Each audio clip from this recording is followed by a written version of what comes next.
아까 우리가 불렀던 찬양, 은혜라는 찬양을 불렀죠. 모두가 참 좋아하는 찬양이고 부를수록 은혜가 되는 찬양입니다. 그 가사의 내용이 이렇습니다. 내가 누려왔던 모든 것들이, 내가 지나왔던 모든 시간이, 내가 걸어왔던 모든 순간이 당연한 것 아니라 은혜였어.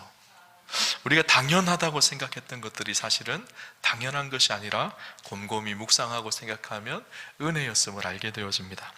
아침 해가 뜨고 저녁에 노을, 봄의 꽃향기와 가을의 열매, 변하는 계절의 모든 순간이 당연한 것이 아니라 은혜였어. 2절 가사에 보니까 이렇게 얘기합니다. 내가 이 땅에 태어나 사는 것, 어린아이 시절과 지금까지 숨을 쉬며 살며 꿈을 꾸는 삶, 당연한 것 아니라 은혜였어. 우리의 삶에 당연한 것이라고 생각했던 것이 가만히 보면 은혜인 것이 참 많습니다. 제가 목감기가 걸렸었거든요. 그래서 사실 어제 굉장히 걱정을 했어요. 목이 잠겨서 내일 설교를 해야 되는데 설교를 잘할 수 있을까? 또 많이 좀 풀려져서 그래도 아직도 목이 아프긴 하지만 그래도 참 감사하더라. 그러면서 들었던 생각이, 설교하는 것이, 주일날 설교하는 것이 당연한 것이라고 생각을 했는데 그것도 하루하루 설교할 수 있는 힘을 주시는 하나님의 은혜가 있어야지 되는구나 라는 생각을 해봤던 것 같아요. 여러분, 한 기사를 보니까 이런 기사가 나오더라고요. 하루 동안 성인 남성이 평균적으로 심장 박동수가 10만 3,689번이라고 합니다. 그리고 하루 동안 2만 3,040번의 숨을 쉬고요, 하루에 700만 개의 두뇌 세포를 사용한다고 합니다. 여러분, 주무실 때도 또 식사를 할 때도 무엇인가 할 때도 우리의 심장은 계속 박동하고 있어요. 우리가 숨을 쉬고 있고요, 우리의 뇌세포는 계속 활발하게 움직이고 있습니다. 근데 이것이 야 심장아 박동해 이렇게 해서 하는 것이 아니죠. 우리가 호흡을 해 이렇게 해서 하는 것이 아닙니다. 하나님께서 호흡하게 해주시기 때문에, 또 우리가 심장이 뛰게 해주셨기 때문에 오늘 우리가 하루를 살아갈 수가 있는 것이죠. 가만히 보면 그것도 참 은혜라는 생각을 해봤어요. 여러분, 그런 생각을 혹시 안 해보셨는지 모르겠어요. 밤에 잠잘 때 혹시나 내가 내일 아침에 눈을 못 뜨지 못하면 어떻게 할까? 잠자는 시간도 하나님께서 숨을 쉬게 하시고 호흡을 하게 하시고, 그리고 그 다음날 새날을 주시는 하나님의 은혜가 있는 것이죠. 우리가 당연하다고 생각한 것이요, 곰곰이 생각해보면 당연한 것이 아니라 은혜라는 생각을 해보게 되어집니다. 우리가 하루하루를 살아가는 것, 또 주의 몸된 교회를 섬길 수가 있는 것, 또 사랑하는 가족들이 있는 것, 다 가만히 보면 은혜인 것을 우리가 알게 되어지죠.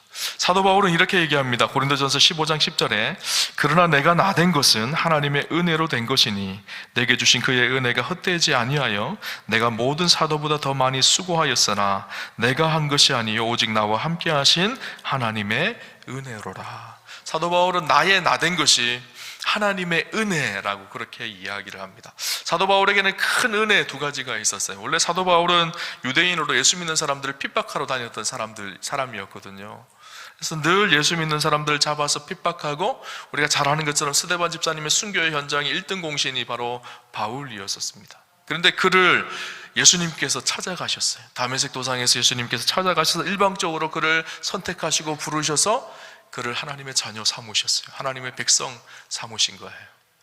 뿐만 아니라 더 나아가서 어떻게 하셨죠? 그를 그리스도의 일꾼으로 그렇게 세우시죠. 이방인의 사도로 복음을 전하는 하나님의 사명으로, 하나님 나라의 하나님의 동역자로 그렇게 세우셨던 거예요.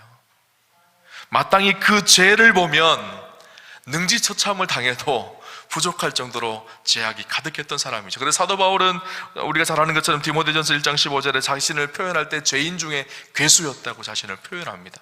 그런데 죄인 중에 괴수였던 자신을 하나님께서 은혜를 주셔서 하나님의 자녀가 되고 하나님의 동역자가 되는 축복을 주셨다라고 이야기하고 있죠. 그런데 그 은혜가 바울만의 은혜가 아니라 우리의 은혜이기도 합니다. 우리가 구원받을 수 있는 대단한 능력이 있어서가 아니라 한없이 연약하고 부족한 우리의 인생이지만 하나님께서 우리에게 찾아오셔서 하나님께서 우리를 자녀 삼아 주셨어요. 뿐만 아니라 우리를 부르셔서 하나님의 일꾼 되게 하셨고 주님의 몸된 교회를 섬기게 하셨죠. 바울에게 있었던 은혜가 동일하게 우리에게 있는 은혜이기도 합니다. 그래서 오늘 본문 1절을 보면요, 바울이 이렇게 얘기합니다. 우리가 하나님과 함께 일하는 자다, 그렇게 표현하고 있어요. 놀라운 일 아닌가요? 위대하신 그 하나님과 우리가 함께 일해요. 여러분, 하나님이요, 우리가 없으면 일하시지 못하시는 하나님이실까요? 아니에요. 하나님은 전능하신 분이세요. 능치 못한 일이 없으신 분이세요. 그런데 연약한 우리를 부르셔서 하나님께서 함께 일하기를 원하세요. 왜 그러실까요? 우리를 사랑하시기 때문이에요. 사랑하면요, 함께 하고 싶거든요.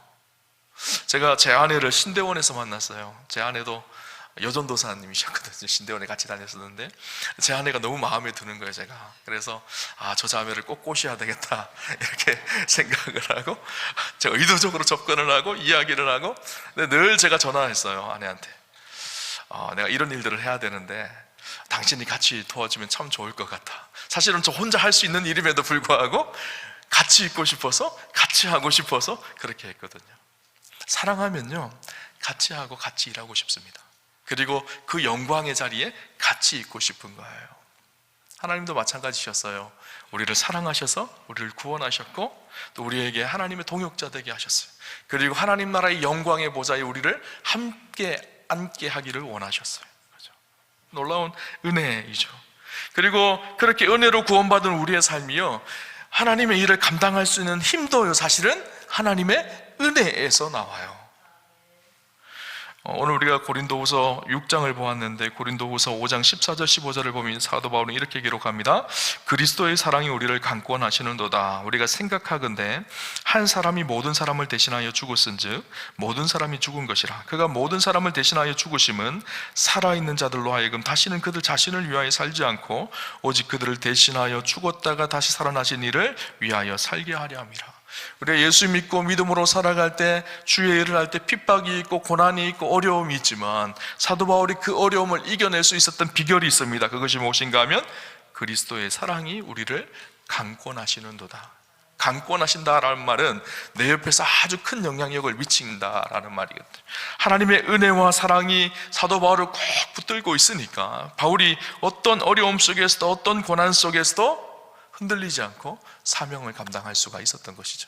사실 우리 그리스도인의 삶은요, 시작도 은혜이고요, 살아가는 삶의 여정도 은혜이고요, 그 결론도 은혜입니다. 은혜로 시작해서 은혜로 마치는 것이 우리의 인생이에요. 그죠? 오늘 사도 바울은요, 이렇게 얘기합니다. 그런데 우리가 정말 주의해야 할 것이 있는데 그 은혜를 헛되이 받지 말라, 그렇게 우리에게 권면을 해주고 있죠. 헛되이 받지 말라라는 말이 무슨 의미일까요? 은혜가 잘못되었다라는 말일까요? 그 말이 아닙니다. 헛되이 은혜를 받지 말라라는 말은 은혜에 합당한 삶을 살아라 라는 말이에요. 우리에게 대단한 은혜, 위대한 은혜, 값비싼 은혜를 주셨는데 수많은 사람들이 그 은혜를 값싸게 여기고 그렇게 믿음 생활을 하더라는 거예요. 특별히 오늘 고린도 교회가 그런 교회였었습니다. 사도 바울이 고린도 전서 후서를 고린도 교회에 보내는데 고린도 교회에 문제가 일어났어요. 그들이 은혜로 예수를 믿기 시작했는데 그럼에도 불구하고 분쟁이 일어나고 다툼이 일어나고 분파가 일어나기 시작하고, 예수 믿는다고 하지만 우상을 섬기는 일이 있기도 하고, 예수 믿는다고 하지만 음행을 행하고 세상을 쫓아가는 수많은 사람들이, 사도 바울이 그들을 보면서 가슴이 아팠어요. 그러면서 제발 부탁하는데 너희가 은혜를 헛되이 받지 말아라, 그렇게 부탁하고 있는 말씀이 오늘 본문의 말씀이죠. 오늘날도 마찬가지입니다. 수많은 사람들이 예수를 믿는다고 하지만, 그 은혜를 받아서 천국 간다고 하지만 얼마나 많은 사람들이 은혜를 헛되이 받는지 모릅니다. 마치 예수 믿는 것을, 구원받은 것을 마치 어떤 자격증 따는 거로 생각을 해요. 그래서 내가 예수 믿었으니까 구원의 자격증을 받았다라고 생각을 합니다. 그러니까 이제는 내 마음대로, 내 뜻대로, 마음대로 살아도 어차피 나는 천국 가는 인생이니까 괜찮다라고 생각을 해요. 은혜를 아주 값싸게 여기죠. 우리가 받은 은혜는 그런 은혜가 아닙니다. 여러분, 은혜는요, 값싼 은혜가 아니에요. 값비싼 은혜예요. 우리 입장에서는 아무 조건 없이 믿기만 하면 구원을 주시는 놀라운 능력이지만, 하나님의 입장에서는 어떤 은혜인가요? 당신의 아들 독생자 예수 그리스도를 십자가에 죽기까지 하는, 하나님의 가장 가치 있는 존귀한 그분을 십자가에 죽기까지 값비싼 대가를 지불하여서 얻은 은혜가요, 이 은혜예요. 이 은혜를 아는 사람은요, 결코 이 은혜에 값싸게 행동할 수가 없는 것이죠. 은혜를 헛되이 받지 말아야 합니다. 은혜 받은 합당한 삶이 우리의 삶 속에 있어야 되는 것이죠.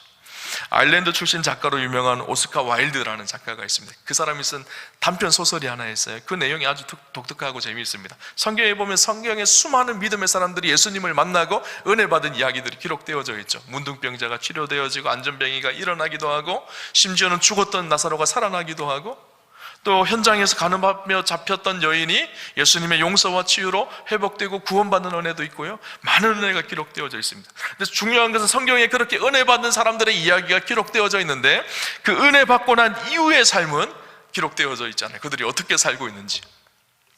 그래서 이분이요, 추리를 해가지고 소설을 썼어요. 단편. 은혜 받고 난 이후의 삶이 이들이 어떻게 살까. 재미있는 몇 가지 이야기가 있습니다. 어떤 사람은 그 은혜에 합당한 삶을 살지만 어떤 사람은 그렇게 살지를 못하는 거예요. 예수님이 어떤 곳으로 지나가다가 알코올 중독자를 만났습니다. 가만히 보니까 많이 본 사람이에요. 그래서 예수님께서 물었습니다. 내가 당신을 어디서 많이 본 것 같소? 그렇게 물으니까 그 사람이 이렇게 얘기합니다. 나는 본래 절름발이었는데 예수님께서 고쳐주셔서 제가 이렇게 멀쩡하게 걷게 되었습니다. 절름발이었을 때에는 이렇게 저렇게 구걸하며 얻어먹고 살았는데 건강해지고 나니까 아무도 저를 도와주지 않더군요. 그리고 할 일도 없어요. 그래서 누가 나를 환영해 주지도 않고 이럭저럭 하다 보니까 타락하고 타락해서 결국은 알코올 중독자가 되었습니다. 그렇게 이야기하더라는 거예요. 또 한 사람을 만났습니다. 이 사람은 창녀였습니다. 아니, 내가 창녀일 때 너를 용서하고 구원해줬는데 아직도 창녀로 살아가냐? 예수님께서 꾸중하듯이 물었습니다. 그러자 그 여인이 이렇게 대답합니다. 물론이지요. 내가 예수님으로부터 구원받고 새 사람이 되어서 하나님의 딸이 되고 감사해서 창녀 생활을 청산했습니다. 그런데 아무도 거들떠보는 사람이 없이 올 때 갈 데 없이 늘 외롭게 지내다가 다시 옛날 직업이 생각나서 다시 몸을 파는 일로 돌아갔습니다. 이렇게 얘기를 했다라는 거예요. 또 한 곳에 갔습니다. 예수님께서 싸움질하는 깡패를 만났습니다. 가만히 보니까 많이 본 얼굴인 거예요. 그래서 물었습니다. 자네를 많이 본 것 같은데? 그렇게 물으니까 그 사람이 하는 말이, 예수님, 죄송하지만 원래 제가 시각장애인이었습니다. 그런데 예수님께서 눈을 뜨게 해주셔서 제가 눈을 뜰 수가 있었습니다. 그런데 문제는 눈을 뜨고 보니까 세상이 더럽고 치사하고 모순되고 부정부패가 가득가득 보입니다. 그래서 제가 화가 나서 사람들을 때리기 시작해서 이렇게 깡패가 되었습니다. 그렇게 이야기하더라는 거예요. 근데 이 이야기가 우리와는 다른 이야기인가요? 물론 우리가 깡패가 되고 몸을 팔고 그러지는 않겠지만 우리가 받은 놀라운 은혜, 그 은혜에 우리는 정말 합당한 삶을 살고 있는지, 하나님의 백성으로 당신의 아들 독생자 예수 그리스도를 십자가에 죽기까지 하신 그 고귀한 은혜를 우리가 받았는데 혹시나 우리는 그 은혜를 너무너무 값싸게 여기지 않는지, 세상 속에 살며 세상의 유혹과 정욕을 따라가며 나의 욕심과 욕망을 채우는 일에만 온갖 몰두하며 살아가는 은혜를 헛되이 받은 고린도 교회의 교인들처럼 그렇게 살아가고 있지는 않은지, 오늘 본문을 통해서 우리가 이 은혜를 헛되이 받지 않는 삶을 살려면 어떻게 해야 될까? 함께 좀 고민을 깊이 해봤으면 좋겠다라는 생각이 듭니다. 먼저 우리가 해야 될 일이 한 가지가 있는데 그것이 무엇인가 하면 우리를 향한 하나님의 은혜를 현재화해야 합니다. 우리는 자꾸 과거에 은혜 받은 것만 생각을 해요. 10년 전에 목사님 제가 이렇게 은혜 받았거든요. 10년 전에 예수님께서 나를 이렇게 만나 주셨거든요. 근데 지금은요? 지금 그 은혜가 우리의 삶에 현재화되고 있나요? 아니, 과거의 은혜가 중요한 것이 아니라 지금 나를 붙들고 나를 인도하시는 그 하나님의 은혜가 나를 이끌고 있는지, 이것이 훨씬 더 중요하죠. 근데 우리는 점점 무디어져서 이 은혜에 무감각해진 그런 어리석은 신앙인이 되어지게 된 것을 보게 되어집니다.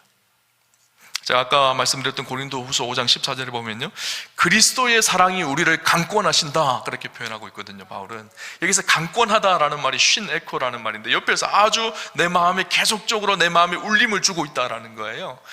하나님께서 내게 베풀어 주신 그 놀라운 은혜가 지금도 내 삶 속에 계속 영향력을 주고 있다라는 거예요. 고린도후서가 기록되어졌을 때가 언젠가 하면 AD 55년경입니다. 바울이 3차 전도 여행 때 고린도후서를 기록을 하거든요. 그런데 바울이 회심했을 때가 언젠가 하면요, AD 34년이에요.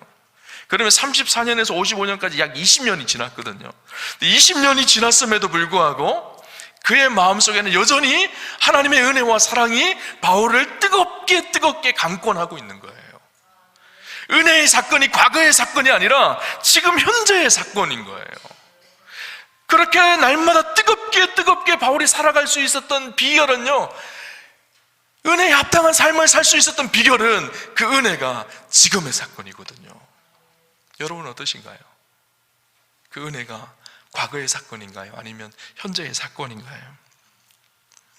제가 설교를 준비하면서 제 인생 속에서 몇 번 하나님께 주셨던 큰 은혜의 사건들이 있습니다.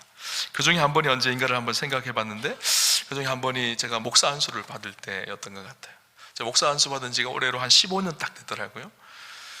그런데 목사 안수를 처음 받을 때 두려웠어요.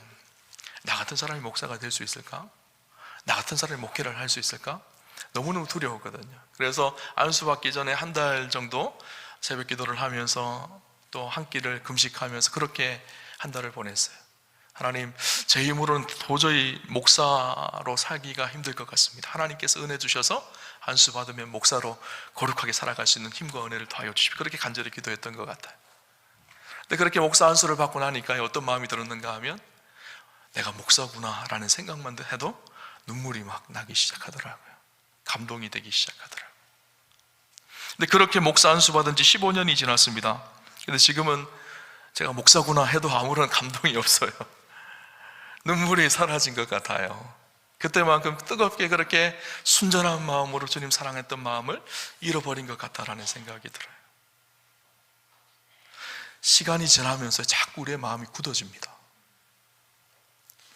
예수님께서 요한계시록에 보면 에베소 교회를 아주 무섭게 책망합니다. 여러분, 에베소 교회가 대단했던 교회거든요. 바울이 3차 전도여행 때 3년이나 머물면서 그곳에서 복음을 전하여서 에베소 교회가 세워졌고, 에베소 지역 전체가 바울로 인해서 바뀌어진 그런 놀라운 교회였었어요. 진리를 지키고 사단의 무리를 이겨내고 진리 가운데 굳건하게 섰던 교회가 바로 에베소 교회입니다. 근데 그런 에베소 교회가 무서운 책망거리가 한 가지가 있었어요.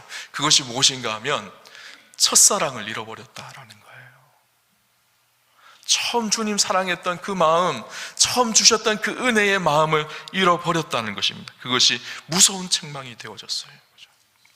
오늘 성경을 봅시다. 2절에 보면요, 바울이 이렇게 얘기합니다. 우리 2절을 한번 같이 보도록 하겠습니다. 같이 한번 읽겠습니다. 이르시되 내가 은혜 베풀 때에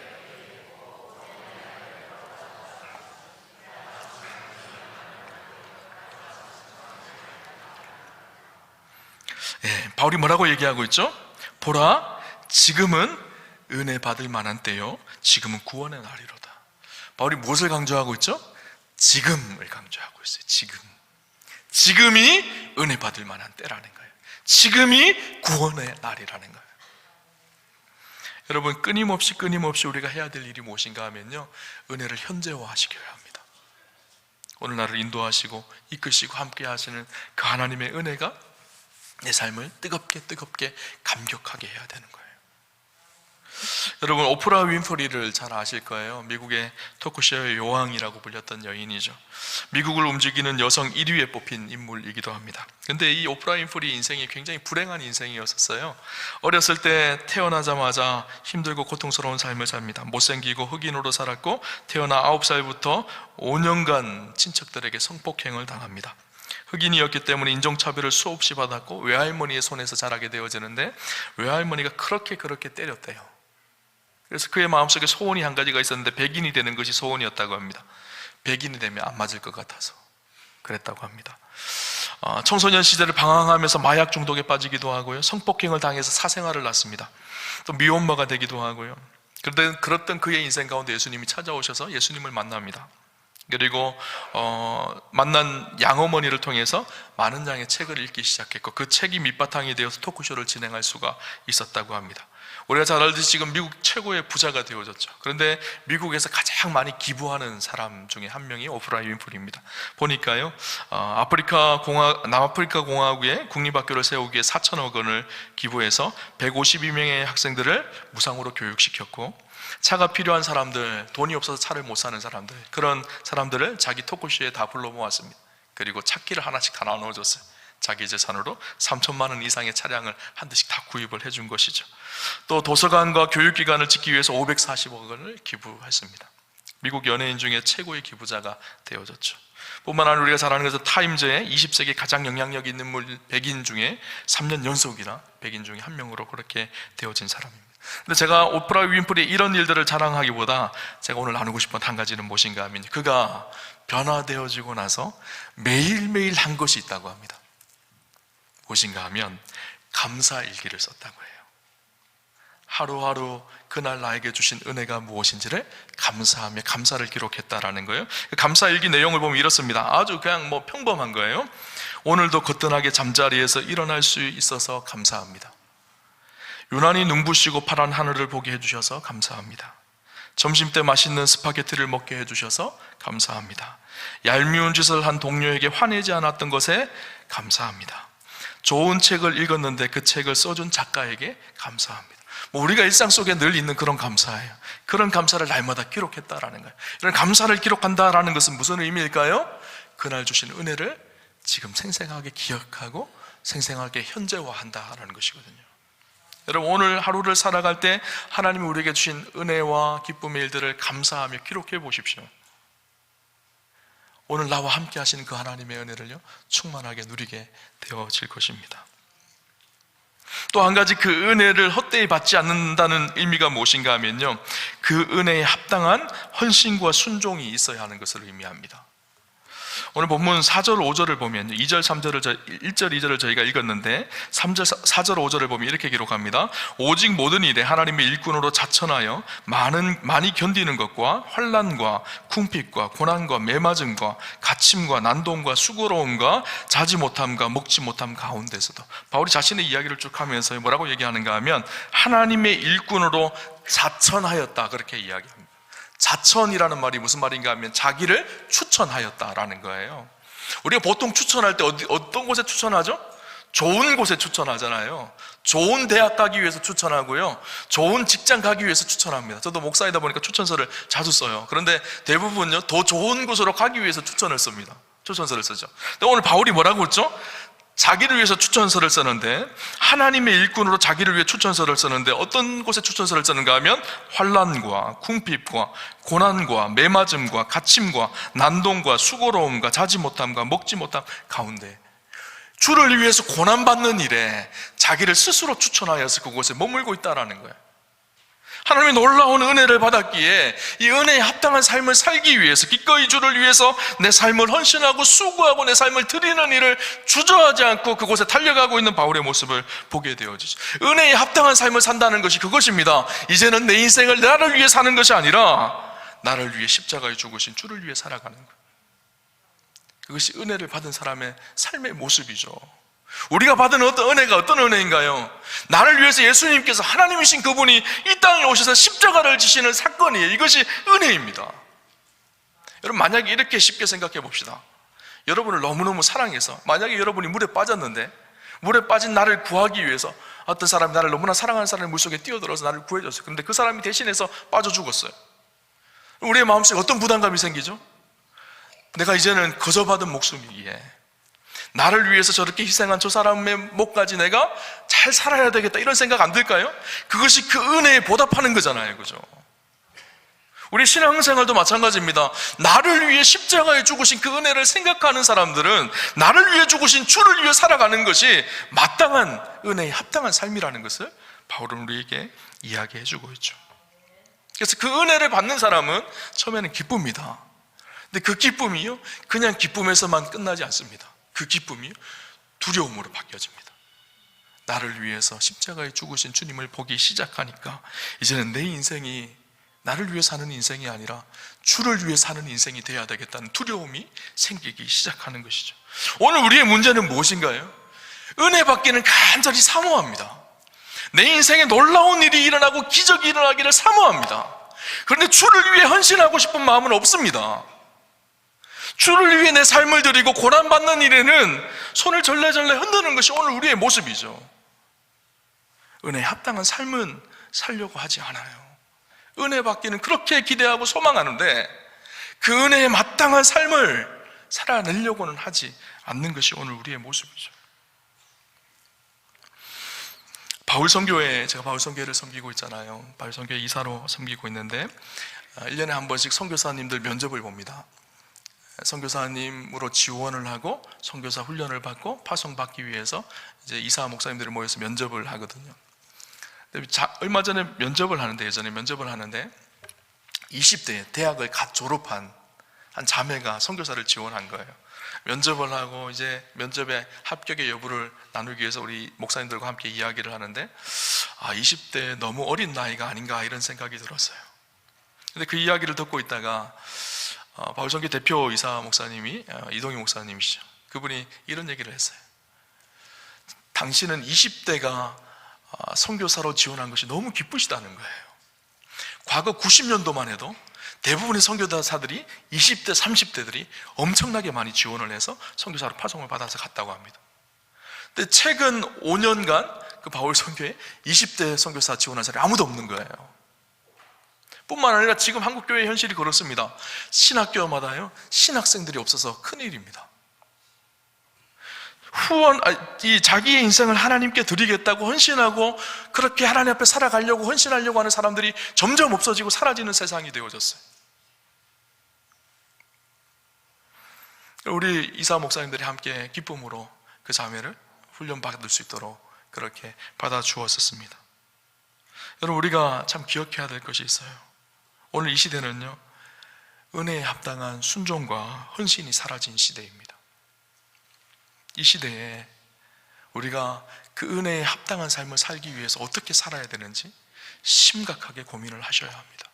나는 정말 나에게 베풀어진 그 십자가의 은혜에 합당한 삶을 살고 있는지, 나하고 헌신하고는 상관없는 인생인지, 예수 믿고 나한테 좋은 것만 날마다 일어나기를 소망하면서 부자 되고 화려한 인생 되기를 원하는 그런 마음에만 치우쳐 있는 것은 아닌지. 1813년에 스코틀랜드에 가난한 집안에서 태어났던 리빙스턴 선교사님의 이야기입니다. 10세 때 공부를 할 수가 없어서 학교를 중퇴합니다. 그러다가 17살 때 하나님의 부르심을 받고 신학을 하고 의학을 공부해서 선교사로 갈 준비를 합니다. 중국으로 처음 가려고 했었는데 아프리카 선교사님이었던 모페 선교사님을 만나고 그 딸과 결혼을 하고 아프리카로 파송을 받게 되어집니다. 그리고 30여 년간 아프리카의 선교사로 사역을 합니다. 이제 노년이 되어져서 본국에서 그를 귀향하라고 통보를 보냈습니다. 영국의 국왕이 이 리빙스턴을 사랑하고 존경하였기 때문에 그의 인생의 노후를 영국에서 책임지겠다고 그렇게 이야기를 합니다. 그런데 그가 그 소식을 듣고 은둔하고 숨어버린 거예요, 아프리카로. 그래서 아프리카 탐험가 중에 한 명이었던 스탠리를 보내서 리빙스턴 선교사님을 모시고 오라고 그렇게 이야기를 했습니다. 그래서 이 스탠리가 아프리카로 가서 겨우겨우 찾아서 리빙스턴 선교사님을 만납니다. 그리고 이렇게 얘기합니다. 당신에게 전해줄 기쁜 소식이 있습니다. 30년 동안 헌신하셨으니 이제 그만 고향으로 돌아가셔서 고국에서 그렇게 행복한 여생을 보내셨으면 좋겠습니다. 영국 국왕이 당신을 위해서 노후를 다 준비해 놓았습니다. 얼마나 기쁜 소식이에요. 그런데 그 이야기를 들었던 리빙스턴이 돌아가기를 거부하며 이렇게 얘기합니다. 아프리카 선교는 헌신이 아닙니다. 하나님께 주신 은혜에 대한 보잘것없는 저의 보답입니다. 그리고 오히려 이것은 저에게 주어진 특권이며 영광스러운 내일을 기대하는 희망입니다.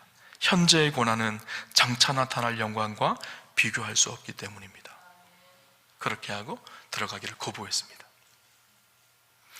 많은 사람들은 노후가 행복하게 풍요롭게 준비되어진 것에 포커스가 맞춰져 있었지만 이 리빙스턴 선교사님 어디에 포커스가 맞춰져 있었을까요? 그 넘어서 있는 하나님 나라의 영광을 바라보며 그때 하나님 앞에서 받게 되어질 그 영광의 소망을 바라보며 지금 드려지는 이 헌신은 더 이상 헌신이 아니라는 거예요. 하나님의 은혜에 합당한 삶을 살려고 발부둥 쳤던 것이죠. 오늘 저 여러분의 인생이요 하나님의 은혜를 귀중하게 여겼으면 좋겠습니다. 값싼 싸구려 은혜로 변질시키지 않았으면 좋겠습니다. 우리가 어떻게 사느냐에 따라서요 그 은혜는 값싼 은혜로 취급받기도 하고요, 우리가 어떻게 사느냐에 따라서 그 은혜는 고귀하고 값진 은혜가 되기도 합니다. 우리 사랑하는 우아함의 성도님들을 통해서요 하나님께서 베풀어 주신 놀라운 은혜 안에 그 은혜에 합당한, 그 은혜를 헛되이 받지 않는 그런 복되고 귀한 인생들 다 되시기를 주님 이름으로 축원합니다.